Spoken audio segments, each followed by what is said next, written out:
En 1930, chez lui, à Chartwell Manor, dans le Kent, Winston Churchill rédige ses mémoires et revient sur sa jeunesse. Il a alors 55 ans.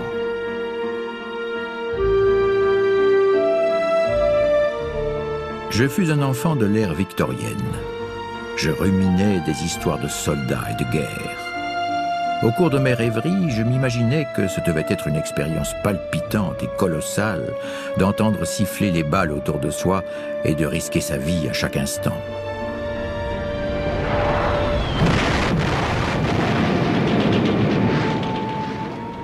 Churchill a déjà participé à 5 guerres, dont la Grande Guerre, la guerre des Boers et la charge de cavalerie à Omdurman.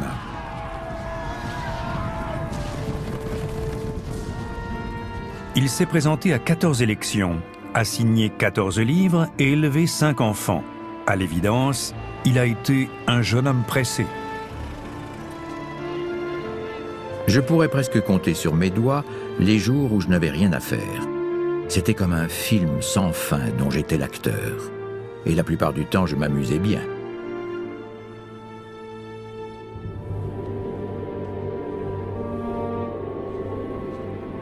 Churchill est connu pour avoir été un chef de guerre légendaire, guidant la Grande-Bretagne en ses heures les plus sombres et les plus glorieuses. Mais comment s'est construit ce personnage imposant et complexe ? Comment ces jeunes années l'ont-elles préparé à l'immense défi que le destin allait placer sur sa route ?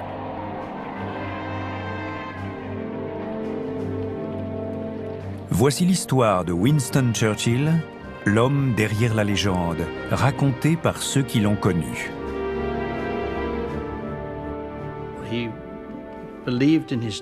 Il avait foi en son destin à un degré incroyable. C'est un aspect de sa jeunesse qui ressurgit à maintes reprises. Il était persuadé d'être là pour servir une grande cause. Alors qu'il se promenait avec un ami, il s'est tourné vers lui en déclarant « Un jour, je serai Premier ministre ».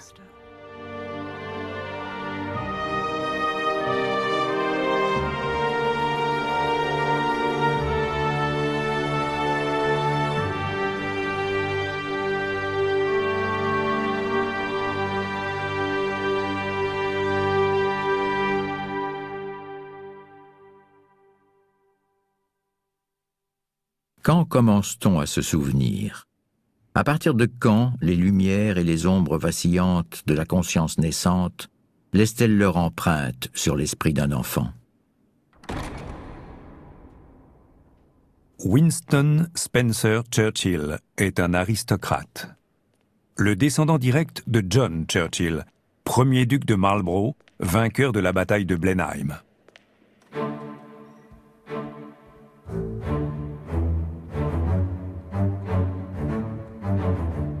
Il naît en 1874 à Blenheim Palace, le château de son illustre ancêtre. Pourtant, il n'hérite pas du titre, car son père est le plus jeune fils du 7e duc. Dans son enfance et pendant une grande partie de sa vie, il passe ses vacances parmi les fastes de son héritage familial. Mon grand-père est né dans l'une des plus splendides demeures d'Angleterre. C'était un enfant querelleur aux cheveux d'un roux flamboyant. Il avait une grande curiosité d'esprit et éprouvait une fascination particulière pour l'histoire,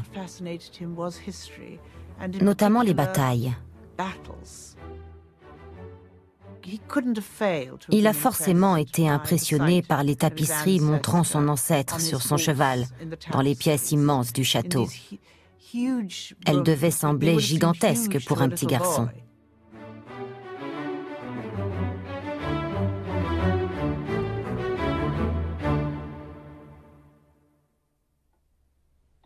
Je devais aller à l'école. J'avais 7 ans et j'étais ce que les adultes appelaient d'un ton désinvolte un garçon turbulent.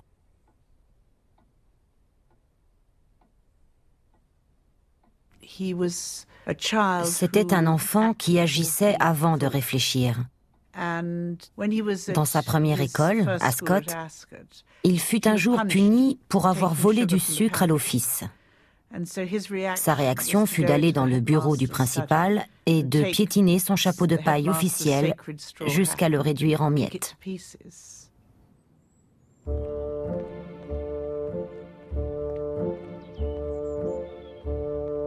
À 13 ans, Winston est envoyé à Harrow School. C'est une forte tête au caractère impétueux qui se fait peu d'amis et déconcerte ses professeurs. Chère Lady Randolph Churchill, j'ai le regret de vous annoncer que Winston nous cause toujours plus de soucis. Compte tenu de ses capacités, il devrait se classer parmi les meilleurs élèves, alors qu'il est parmi les derniers de sa classe.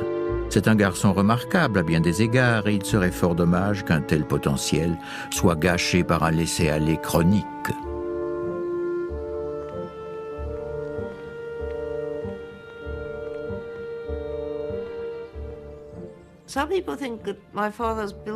Certains pensent que mon père a bâti un mythe autour de ses mauvais résultats scolaires. Mais il semble qu'il était très doué dans les domaines qui lui plaisaient et l'intéressaient, et très mauvais pour ce qui l'ennuyait. Et en cela, je ne pense pas qu'il soit un cas isolé.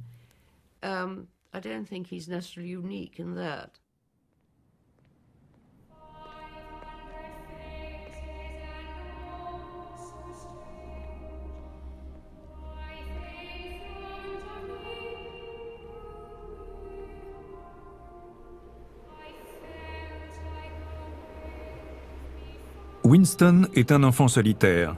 Ses parents lui manquent et il sollicite désespérément leur attention.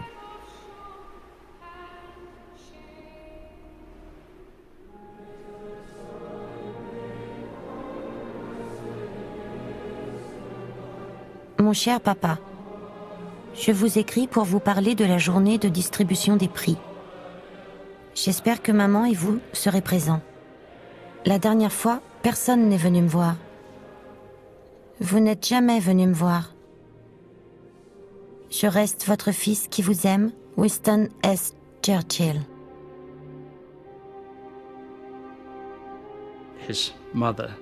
Sa mère, Lady Randolph Churchill, était plus affectueuse envers lui que son père, mais elle n'avait que très rarement le temps de lui rendre visite au pensionnat.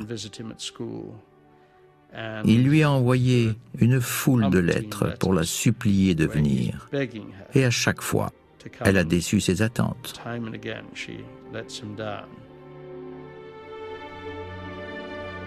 Ma chère maman, s'il vous plaît, ne soyez pas si méchante. Répondez à ma lettre. Je suis très malheureux. Je vous en prie, venez voir votre fils qui vous aime.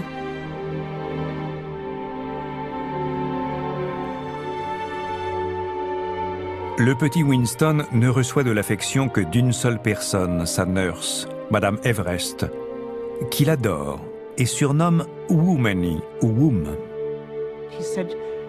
Il racontait qu'elle avait été sa meilleure amie pendant les 20 premières années de sa vie. Elle était le roc sur lequel reposait toute son existence. C'était la seule personne qui était là pour lui, à qui il pouvait se confier et qui lui donnait un amour inconditionnel. Mais c'est à son père que Winston vaut une admiration sans borne. Lord Randolph a été la star charismatique du Parti conservateur et à seulement 37 ans, il est devenu chancelier de l'Échiquier. Son fils rêve de suivre ses traces, mais Lord Randolph le juge trop ignorant et trop paresseux pour entrer en politique. Il décide donc que son fils doit faire carrière dans l'armée. À 18 ans, Winston est admis à l'Académie militaire de Sandhurst, mais seulement à sa 3e tentative. La carrière de Lord Randolph est sur le déclin. Sa santé est mauvaise, et ses accès de folie sont sans doute le symptôme d'une syphilis à un stade avancé. Mon cher Winston, je m'étonne de l'exaltation que suscite chez vous votre admission à Sandhurst. Si vous ne pouvez pas vous empêcher de mener la vie oisive, vaine et stérile qui fut la vôtre au cours de votre scolarité, vous deviendrez un bonarien social et vous sombrerez dans une existence pitoyable, malheureuse et futile. Votre père affectueux, Randolph S. Churchill.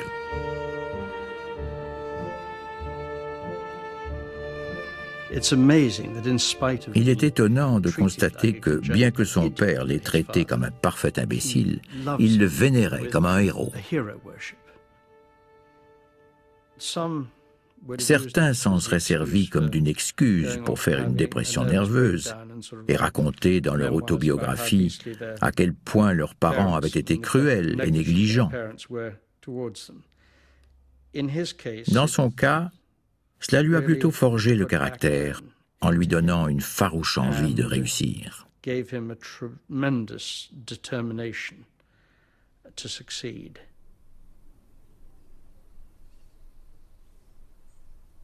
Mon père mourut le 24 janvier. Tous mes rêves de nouer des liens de camaraderie avec lui ou d'entrer au Parlement à ses côtés, avec son soutien, étaient balayés. Il ne me restait plus qu'à réaliser ses ambitions et à respecter sa mémoire. 6 mois plus tard, Madame Everest mourut. Pour Winston, ce fut une terrible épreuve, car il venait de perdre les 2 personnes les plus influentes de sa vie. Ces deuils eurent pour conséquence un rapprochement avec sa mère.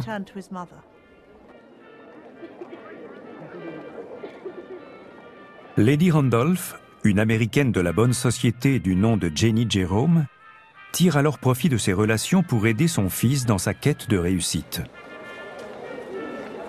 Winston passe alors pour un chasseur de médailles égocentrique et sans scrupules, ce à quoi il rétorque « En ces temps agités, nous devons nous frotter au meilleur ». Il était déterminé à se tailler une réputation en son nom propre, pas en tant que fils de Randolph. C'est la raison pour laquelle il a ouvertement cherché la gloire face aux canons ennemis. Churchill sent que son destin est de se couvrir de gloire sur le champ de bataille et d'en tirer parti sur la scène politique. Il se met alors en quête de conflits dans tout l'Empire britannique.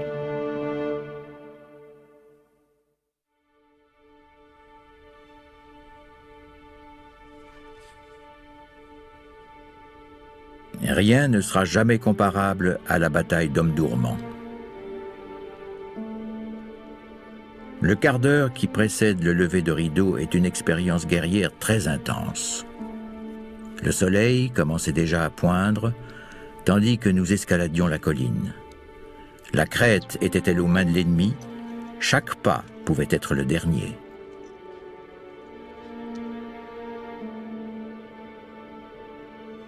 L'aube se levait, tout était calme.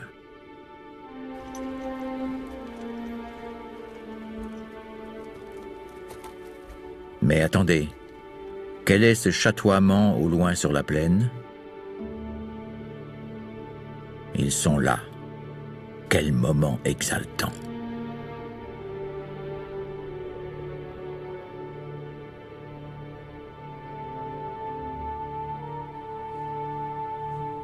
En septembre 1898, Winston Churchill, âgé de 23 ans, participe en tant que soldat et correspondant de guerre à la conquête du Soudan.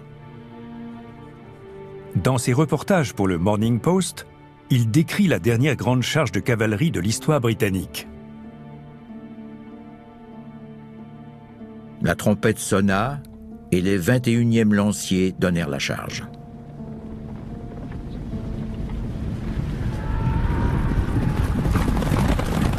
Les hurlements des ennemis, les cris des soldats, les balles qui fendent l'air, les épées et les lances qui s'entrechoquent. Quelques-uns de mes camarades furent arrachés à leur monture et taillés en pièces par l'ennemi déchaîné. Soudain, je vis bondir un derviche.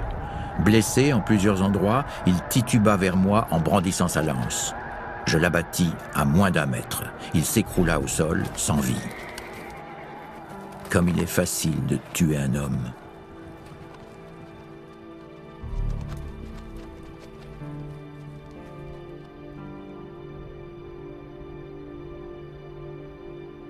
Mais le spectacle de désolation qui suit l'exaltation des combats est un choc.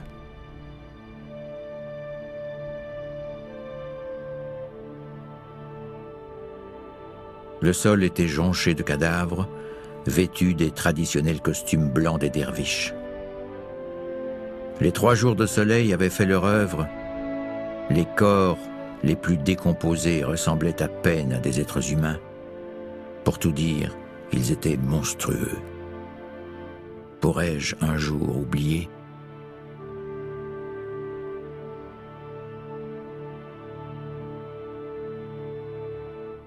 Les récits palpitants de Churchill lui valent une reconnaissance journalistique, mais pas le crédit politique dont il rêve.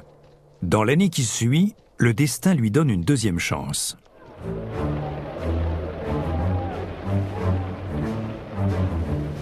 C'est la guerre des Boers en Afrique du Sud.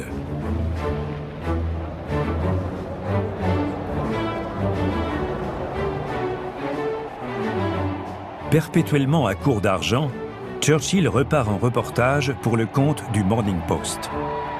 Il embarque à Southampton, armé d'un compas, d'un télescope et de 6 bouteilles de Porto, 24 de vin et 18 de whisky.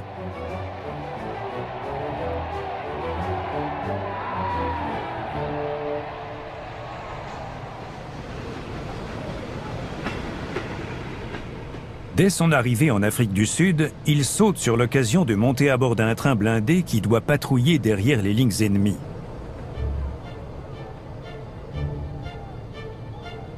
Il est mis en garde sur l'extrême danger de ce type de mission, mais c'est justement ce qu'il recherche.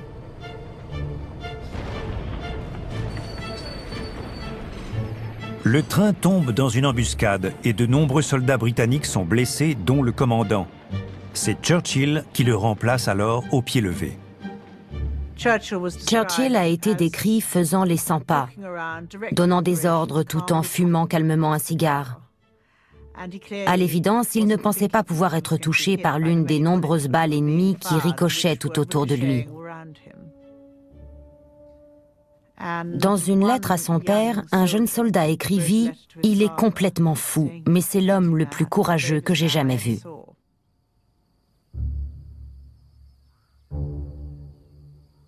Churchill parvient à faire évacuer de nombreux blessés, mais soudain, il se retrouve face à 2 cavaliers boers. Comme je n'avais aucune chance de m'enfuir, j'ai levé les mains en l'air et je me suis constitué prisonnier de guerre. Quand on est seul et désarmé, disait le grand Napoléon, une reddition peut être admise. Churchill fête son 25e anniversaire dans une prison de Pretoria. Depuis la mort prématurée de son père, il est persuadé qu'il ne vivra pas vieux, lui non plus. Il est terrible de penser au peu de temps qu'il reste, dit-il. Je refusais de croupir en prison. Je devais m'évader. Effectivement, il s'échappe en passant par les latrines et en escaladant un mur.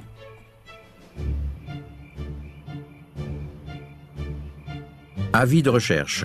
Anglais de 25 ans, environ 1,70 m, dos voûté, cheveux au burn, très fine moustache, voix nasillarde.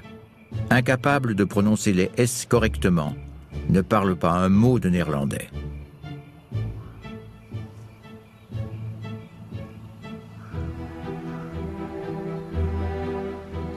Après 10 jours de cavale, Churchill passe enfin la frontière avec le Mozambique.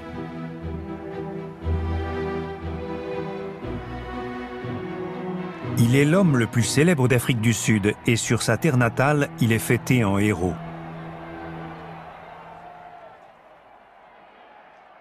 Il peut enfin transformer sa gloire militaire en triomphe politique. Lors des élections de 1900, il devient député conservateur de la circonscription d'Oldham. À 26 ans, Winston Churchill prend la relève de son illustre père à Westminster et siège désormais au Parlement.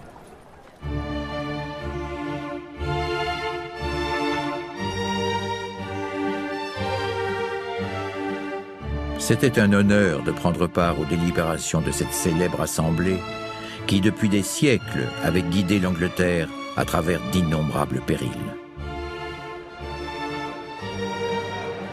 C'est avec respect mais aussi impatience que je me préparais à cette fonction suprême.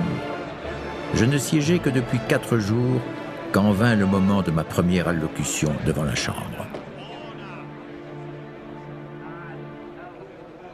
Churchill donne son premier discours depuis l'ancien siège de son père.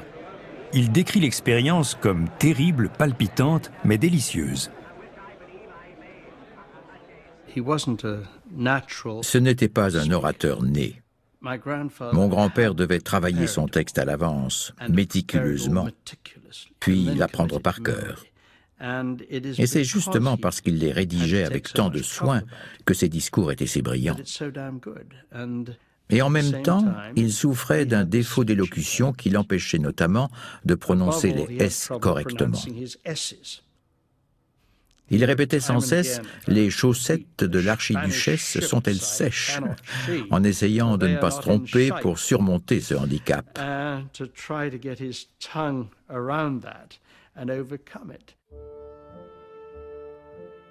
Un jour d'avril 1904, après 45 minutes de discours, sa mémoire le trahit et il doit s'interrompre au milieu d'une phrase.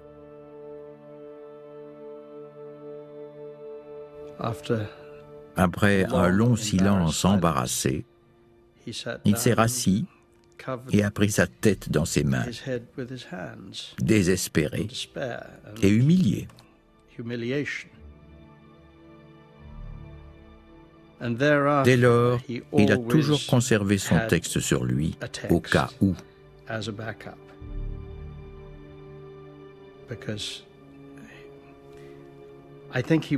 Je crois qu'il redoutait de vivre la même chose que son père, qui, dès 40 ans, avait commencé à perdre la raison.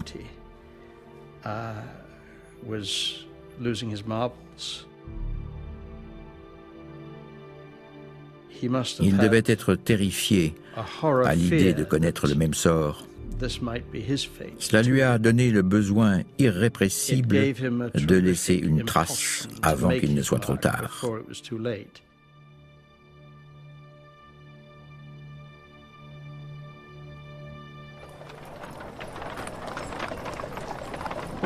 Churchill a 29 ans. Il est impatient de monter en grade et déçu par la politique de ses amis conservateurs.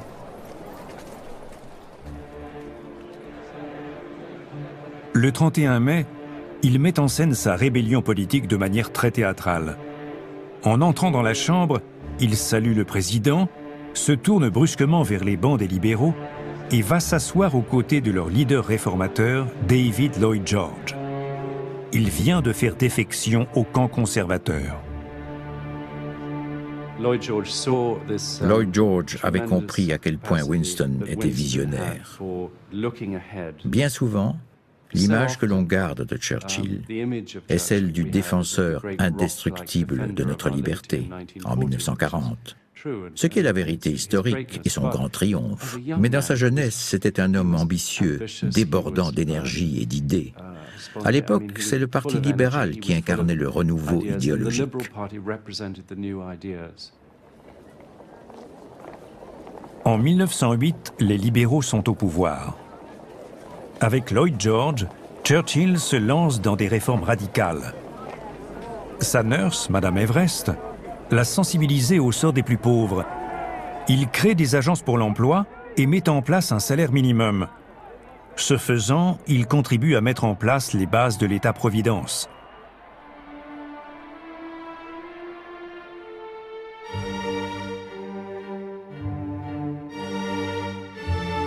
Au printemps, il s'éprend d'une jeune libérale, Clémentine Osier, une femme intelligente et indépendante, issue d'une famille aristocratique mais désargentée.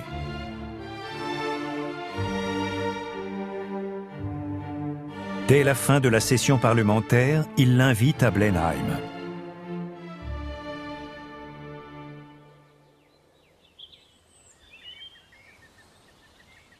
Au cours d'une promenade dans les jardins du château, Winston et Clémentine sont surpris par une averse et se réfugient dans le temple de Diane. La jeune fille garde le silence.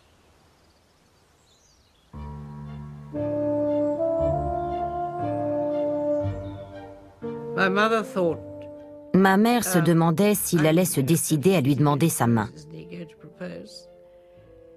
C'est alors qu'elle a remarqué quelque chose sur le sol. C'était un gros scarabée noir. Elle s'est dit, si le scarabée arrive jusqu'à cette lézarde et qu'il ne m'a toujours pas posé la question, c'est qu'il ne le fera jamais.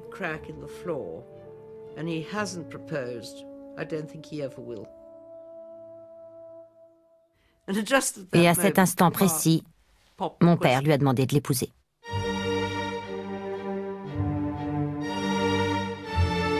Clémentine accepte, mais fait promettre à Winston de garder le secret tant qu'elle n'aura pas prévenu sa mère de leur fiançailles.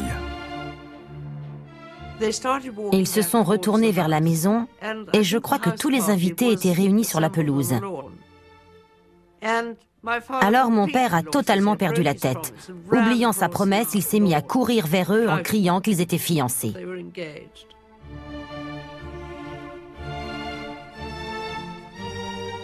Dans ses mémoires, Churchill commente par ces simples mots « Je me mariai et dès lors, je vécus heureux ».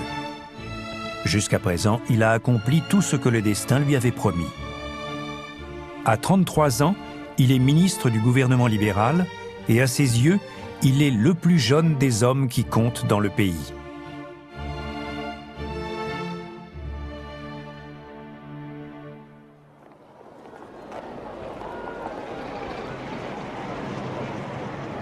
En 1910, Winston Churchill devient ministre de l'Intérieur. Bientôt, les manifestations de suffragettes révèlent les limites de son libéralisme et provoquent chez lui une réaction conservatrice instinctive. La redoutable Madame Pankhurst, secondée par ses filles Christabel et Sylvia, a choisi la voie de la violence. Churchill exècre la violence des suffragettes. En novembre, il est accusé d'avoir ordonné à la police de réprimer avec une grande brutalité une manifestation devant Westminster. Ma mère éprouvait une profonde révulsion pour son attitude militariste, chauviniste et agressive. Pour elle, c'était un politicien ambitieux, mais non un homme animé de convictions sincères. Il lui manquait une vision humaniste globale.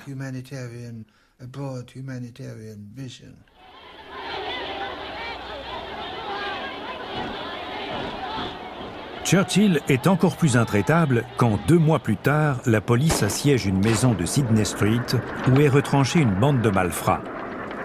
Il envoie l'armée et ne peut s'empêcher d'aller lui-même au cœur de l'action. Les libéraux sont de plus en plus suspicieux envers ces tendances conservatrices. L'un des membres du parti va jusqu'à dire « N'oublions pas que l'aristocrate est toujours là, enfoui, mais latent ». Ce qu'il lui faut, c'est un rôle qui réponde à son besoin d'aventure et de pugilat. En octobre 1911, ses vœux sont exaucés quand il devient premier lord de l'Amirauté.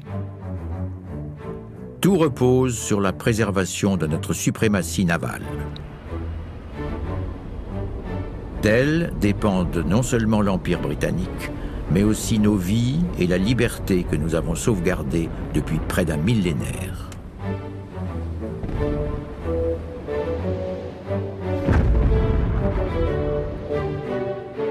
Tandis qu'une guerre contre l'Allemagne se profile à l'horizon, Churchill entreprend de moderniser la flotte britannique. Il anticipe l'importance des combats aériens et fonde le Royal Naval Air Service. À ce titre, il estime qu'il doit lui-même obtenir ses galons de pilote. Autrefois, Churchill méprisait la tradition navale qui n'était que, selon ses propres mots, rhum, sodomie et coups de fouet. Devenu premier lord de l'Amirauté, il se complaît dans les apparats et les rituels de la marine. De nombreux amiraux lui reprochent de se comporter comme Napoléon. Mais aux yeux de Churchill, cette époque est son âge d'or.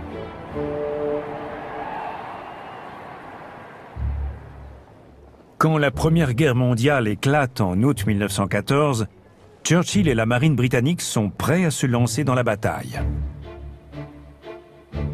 Tout semble nous mener à la catastrophe et à l'effondrement. Je suis captivé, sur le qui-vive et heureux. N'est-ce pas affreux d'avoir un tel tempérament ?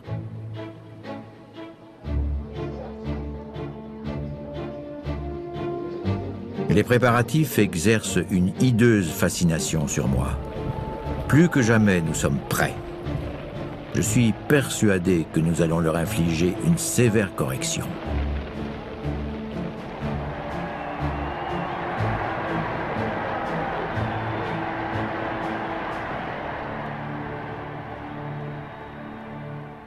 Mais le conflit dégénère rapidement en impasse sanglante dans les tranchées françaises. Pour débloquer la situation, Churchill propose de déborder les troupes allemandes.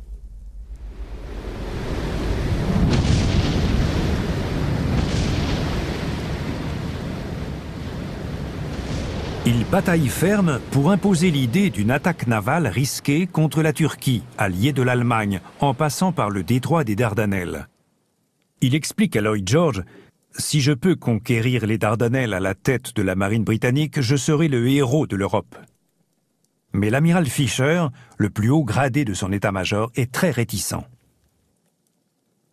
Cher Winston, vous êtes obnubilé par les Dardanelles, au point de ne plus pouvoir penser à rien d'autre. Au diable, les Dardanelles! Elles seront notre tombeau.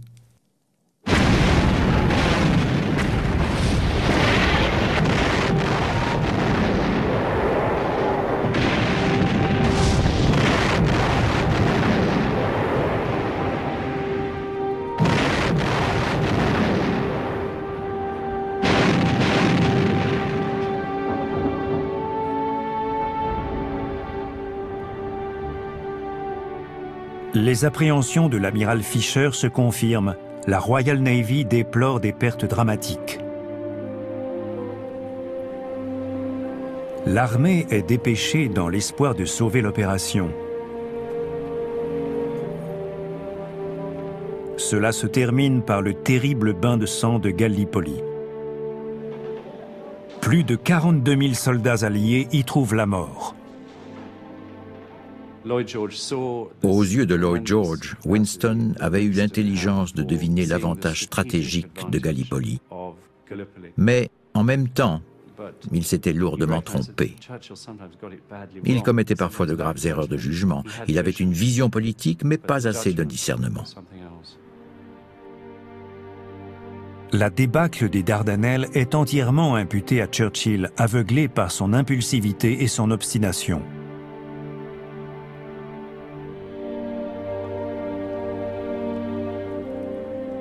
Il perd son poste à la tête de l'amirauté. Il était anéanti par l'échec d'une expédition à laquelle il avait cru dur comme fer. Pour lui, la victoire était possible. Ma mère disait « J'ai bien cru qu'il allait mourir de chagrin ». Pour elle, c'était de loin la pire chose qui lui soit arrivée dans sa carrière politique. Il était au plus mal. Et beaucoup de gens ont pensé que mon père ne s'en relèverait jamais. Certains l'ont même espéré.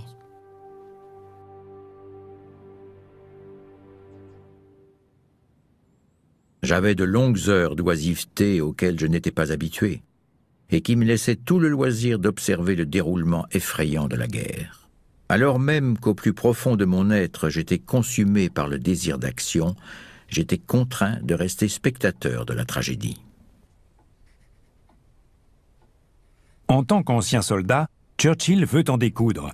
Il démissionne donc du gouvernement et part pour les tranchées flamandes.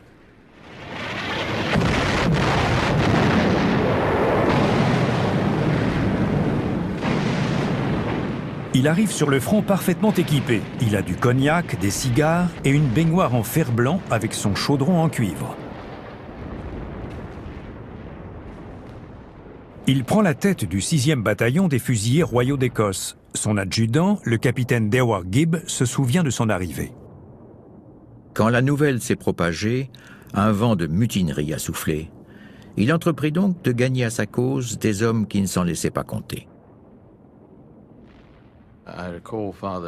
Je me souviens que mon père racontait comment il avait persuadé les soldats d'obéir à ses ordres de bonne grâce. Je pense que c'était un héritage de son passé en politique. Il partait du principe qu'un homme égale une voix, et que s'il votait pour lui, il pouvait réussir.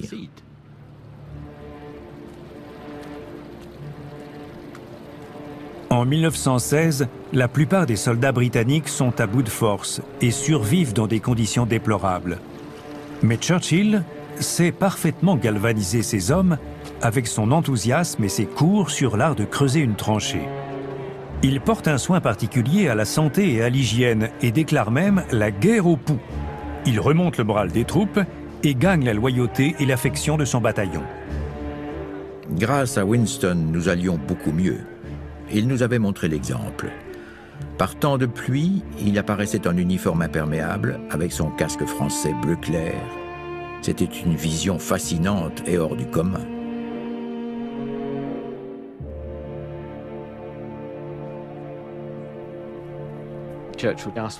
À l'époque, Churchill a demandé à mon père s'il aimait la guerre, ce qui montre bien que pour lui c'était comme un jeu. C'était un jeu très sérieux, mais cela restait quelque chose de ludique. Sur le front ouest, confronté au danger, Churchill se sent revigoré. Malgré les obus qui explosent autour de lui, il reste persuadé que sa bonne étoile le protège. Ma Clémie bien-aimée, je venais tout juste de prendre un bain délicieux et je me sentais propre comme un sou neuf quand soudain une terrible explosion a retenti au-dessus de ma tête. Je me suis retrouvé couvert de suie à cause de l'obus que ces Allemands inconscients ont lancé sur notre toit. J'étais dégoûtant. Je dois dire que le monde est étrange et que je commence à bien le connaître. Churchill déclare à sa femme qu'il est plus heureux dans les tranchées qu'il ne l'a été depuis des mois. Pourtant, le plaisir des joutes parlementaires commence à lui manquer. À l'été 1916, il rentre chez lui, bien déterminé à relancer sa carrière politique.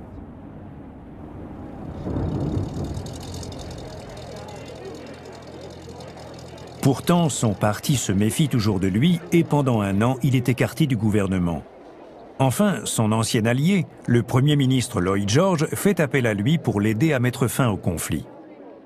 Il ne l'a pas rappelé uniquement par amitié, mais aussi parce que c'était un atout politique.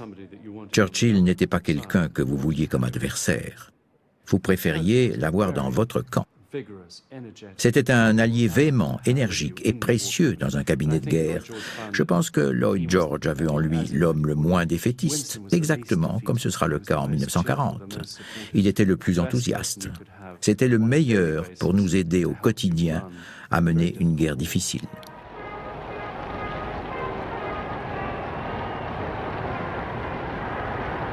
À la fin du conflit avec l'Allemagne, Churchill devient encore plus belliqueux.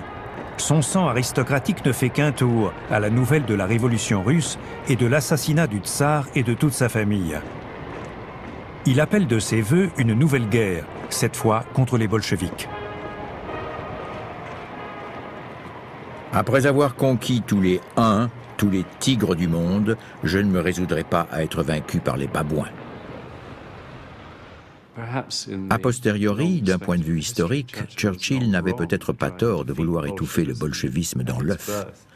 Mais il n'y avait aucune envie de repartir en guerre chez les Britanniques, et certainement pas chez mon arrière-grand-père.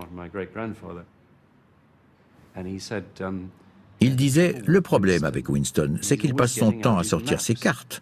Et regardez ce que ça a donné. En 1915, il a sorti sa carte de Turquie, ça nous a mené à Gallipoli. Aujourd'hui, ce sont les cartes de Russie, et Dieu sait comment ça pourrait finir. Je crois que c'est à cette époque que Lloyd George a dit, fondamentalement, Churchill est un conservateur. 3 ans plus tard, le gouvernement de Lloyd George est renversé. En convalescence, après une opération de l'appendicite, Churchill, affaibli mais toujours combatif, revient défendre son siège au Parlement. L'un de ses électeurs le décrit comme un aventurier dangereux, hypocrite et manipulateur. Churchill est battu. Pour la première fois en 22 ans, il ne siège pas à la Chambre. En un clin d'œil, je me retrouvais sans bureau, sans siège, sans parti et sans appendice.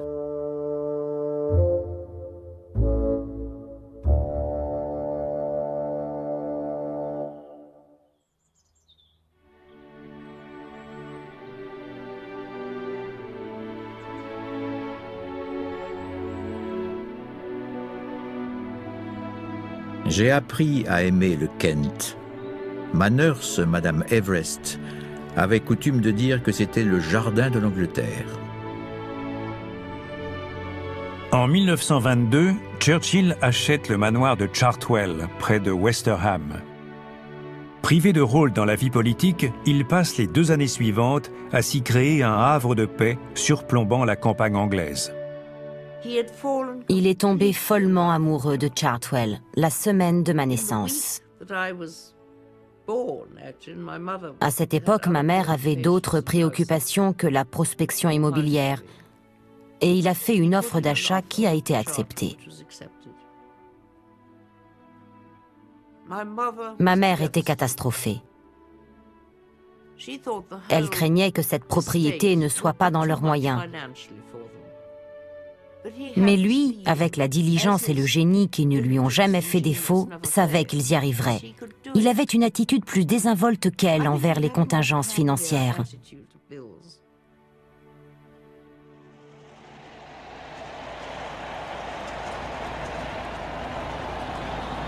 Après les élections de 1924, les conservateurs sont réélus. Le Parti libéral n'existe pratiquement plus. Aux yeux de Churchill, les conservateurs sont les seuls capables d'enrayer la montée du socialisme. Il se présente à Epping où il est élu. Il réintègre ainsi les rangs des conservateurs. N'importe qui peut passer à l'ennemi, commente-t-il avec humour, mais il faut une certaine ingéniosité pour le refaire dans le sens inverse. Le Premier ministre, Stanley Baldwin, offre à Churchill le renégat le poste de chancelier de l'Échiquier. C'est justement le portefeuille prestigieux que détenait son père près de 40 ans auparavant. J'étais stupéfait. J'aurais bien aimé répondre « Est-ce que les foutus canards savent nager ?» Mais comme c'était une conversation officielle et importante, je me suis contenté de « Cette proposition comble mes attentes. J'ai toujours le costume officiel de chancelier de mon père. Je serais ravi de vous servir à ce poste splendide. »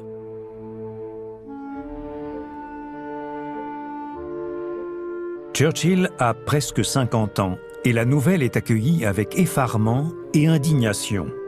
Le Daily Herald écrit « La nomination de M. Churchill est une plaisanterie.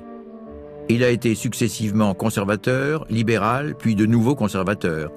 Personne ne conteste ses immenses compétences. M. Baldwin a sans doute pensé qu'il valait mieux l'avoir au gouvernement qu'en dehors. »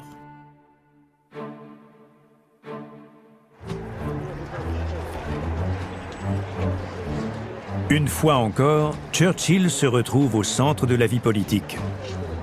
Le jour du vote du budget, accompagné de sa fille Diana, il se rend au Parlement en grande pompe. Ses discours devant la Chambre créent toujours l'événement. Neville Chamberlain, alors ministre de la Santé, commente « Quelle brillante créature que cet homme! Je l'apprécie et pourtant, même pour tous les plaisirs du paradis, je ne voudrais pas être membre de son équipe. Lunatique est l'adjectif qui décrit le mieux son tempérament. »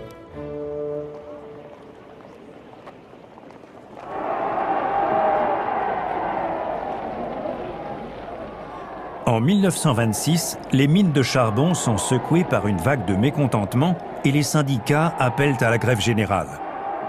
Churchill compatit avec les difficultés des mineurs et soutient leurs revendications salariales, mais pour lui, une grève générale a d'insupportables relents de révolution bolchevique.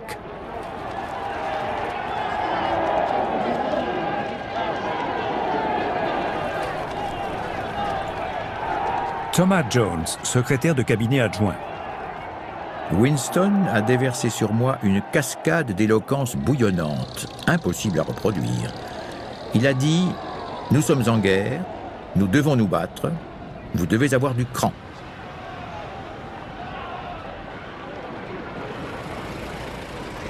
Des volontaires sont appelés en renfort pour faire fonctionner les transports en commun et aider à briser la grève.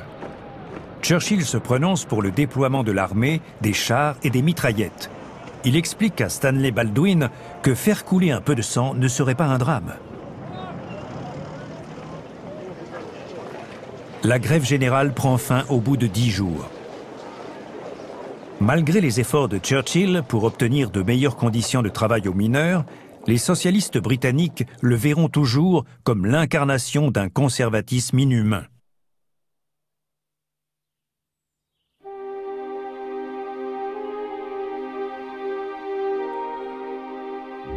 Durant les 4 années suivantes, Churchill est de plus en plus isolé. La défiance à son égard grandit et en 1931, il n'est pas appelé pour participer au gouvernement national. Pendant une tournée de conférences aux États-Unis, il est renversé par une voiture et échappe de peu à la mort. Déstabilisé, épuisé et désœuvré, il se réfugie à Chartwell. Il est terriblement déprimé par la lenteur de sa convalescence et murmure sans cesse « si seulement cela n'était pas arrivé ». J'avais espéré qu'il se mette à peindre, mais il semble n'avoir aucune force, aucune énergie. Il m'a dit qu'il doutait se rétablir un jour complètement.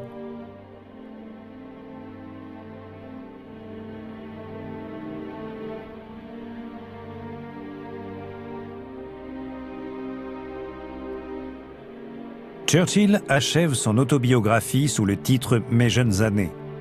Il la définit comme le portrait d'une ère révolue. La Grande-Bretagne a changé. Est-il désormais dépassé? Ses exploits de jeunesse seront-ils ses seuls titres de gloire? Dans un ouvrage intitulé « La tragédie de Winston Churchill », également publié en 1931, le journaliste Victor Germain écrit « Quel sera l'avenir de Winston Churchill? Réalisera-t-il un jour son ambition en devenant Premier ministre? On peut en douter. En période de crise nationale, les fantômes de Gallipoli reviendront toujours le hanter.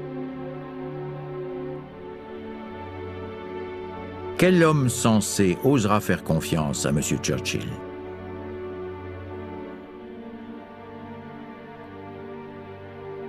Winston Churchill a 56 ans. Sa carrière politique semble terminée et son destin inaccompli.